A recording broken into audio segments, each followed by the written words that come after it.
I mean, it's Pareto's principle. Like 20% of the realtors in Chattanooga do 80% of the business. How do you pick a realtor that's in the top 20% when it comes to knowledge, experience, and the ability to really help you? So number one, a realtor that has substance and depth, they're going to ask a lot of intentional questions and really dig into your story in order to advise you based on your goals and needs.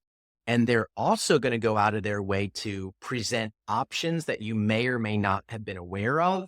And they're going to go out of their way to educate you on things that you don't know about. So that sounds like a lot of the stuff that I try. I work hard to do on the mortgage Hmm. side, and I'll tell people like there's a difference between a loan officer and a mortgage advisor. A loan officer, and there's a lot of really good ones. They know how to give you what you're asking for, Yep. and they know how to fill in the boxes on the software, Sure. and then they can hit enter and say this is what the loan looks like.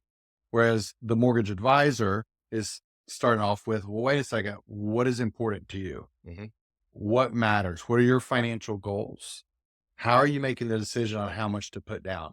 Where would you put the money if you didn't put it down on the house? Hmm. Yeah, and going into a much more advisory role on their options. Hmm. And it sounds like what you're saying is the good realtors are doing the same thing when it comes to real estate. And most people selling a house will say, I want to get the most money possible. And then I think a lot of people just pick a realtor based on that number. Whatever realtor gave me the highest list price is the Sure. realtor I'm going to go with. Which is ludicrous. Why? You have to make that decision based on reality. It's a combination of looking at the market and what's actually sold and what's comparable and what are the absorption rates? How long is it taking?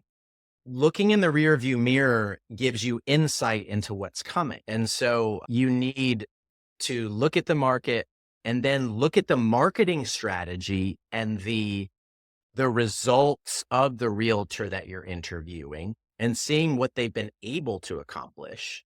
And that will give you a clearer picture of what's actually possible. Any realtor can come in and tell you what you want to hear. Yeah. But I think great realtors have a firm grasp of reality and they articulate that to the seller, risk even losing the listing, but they also present what they were able to do and have done in light of those realities and how they can push the envelope of the market to get them the highest price possible.